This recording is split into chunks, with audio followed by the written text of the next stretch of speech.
guys? Welcome to Bob's Sunday School on the Atomic Wire. In the last month or so that I've been doing the Bob Sunday School, I touched up on everything from Desilu Studios to Superman sequels that never got made. Today we're going to talk a little bit about a lot of people thought it was an urban legend, but in reality, it's something that did exist in the collector's world, specifically Star Wars. 1977, we all remember what happened well, maybe you don't. So let's go back to this. In 1977, Star Wars is released. There wasn't any merchandise, right? There was very limited merchandise, T-shirts and stuff. The action figures didn't get released to actually December of 1977, like a full 6-7 months after the movie was released, and they had to do this early bird thing. And I'll probably save that for another day, okay? But fast forward a year later, after the Star Wars holiday specials released and they already started filming Empire Strikes Back, Kenner and Lucasfilm decides that they're going to do a promo. The promo was that if you bought a certain amount of Kenner action figures, you could cut out the proof of purchases, you could mail it in, and you were going to get this rocket firing Boba Fett. So for a lot of folks from my generation, we could swear up and down, oh yeah, I remember that, and we had one, and one was mailed in, and in all reality, they were never mailed out, okay? And the reason that the rocket firing Boba Fett's were never mailed out was because something has to do with the world of Battlestar Galactica. Now, they did ship out Boba Fett's, but they were no longer rocket firing Boba Fett's, okay? And the reason this happened was because in 1978, if I recall correctly, it was actually Christmas time. A boy, was given a Battlestar Galactica Cylon Raider.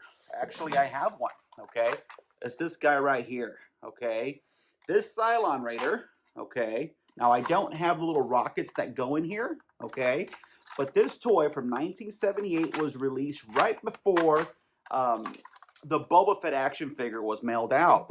Unfortunately, the rockets that go in here, a little 4 or 5-year-old boy ended up choking on one of them and died. All right. This toy was made by Mattel. Kenner picks up on this, and they're terrified because they know they're going to be opened up for a major lawsuit. So the rocket firing Boba Fett was no longer a rocket firing Boba Fett. The rocket was literally it was non-removable, non-operable, okay? But a lot of people swore up and down, oh no, I had one.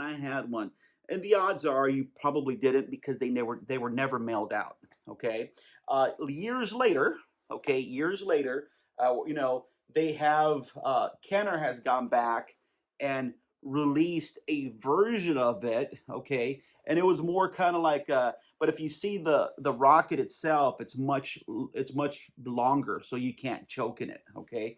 But this is what the vintage Boba Fett looked like. Again, this is not a reproduction, but one that was released recently. But the vintage Boba Fett that looked like this, right, always had its rocket in the back, and you couldn't remove it. And again, Star Wars and Kenner have made a lot of different versions of it. They have a Gentle Giant released this one. It was like a Comic-Con exclusive, and yes, it does have a rocket that is fireable. Well, you're not going to choke on that one nowadays, right? So they made it. But how many of those rocket-firing Boba Fett's were actually mailed out? Again, none. There was a bunch of artist proofs that were made. There were samples that were made. There were samples that were given to employees and stuff like that. What's crazy is that these rocket-firing Boba Fett's, man, they're worth a lot of money. 165,000, 200,000. They've been sold on eBay and different auction sites, which is really crazy. There's been a few. If you went to Star Wars Celebration at the Rancho Obi-Wan, Steve Sansweet's exhibit, he had 1 or 2 on display. Again, these are kind of like the holy grail of collectibles. But I want to clear something up. These were never mailed out. So if you were ever thinking, oh, I definitely got one, I definitely got one, the odds are you probably got this one here, okay? But the actual rocket firing Boba Fett, and there was two versions of it. One, they call it the L shape release button, and the other one was called like the J hook release button. Those, only certain amount of them survived, okay? And they're totally highly collectible, okay? So this is a little bit of urban legend that I want to clear up. No, you probably never owned one. Okay, you probably own the regular one that we could have bought at the Target back in the day, for $4 or $5. Now, here's something that I do want to show you.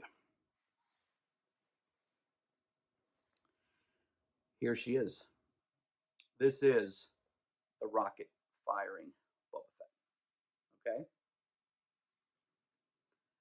this is the holy grail of the Star Wars collectors. Okay,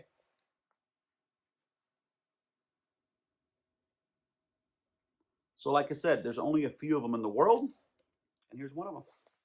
All right, guys. So again, thanks to this guy, this guy was never mailed out. All right, guys.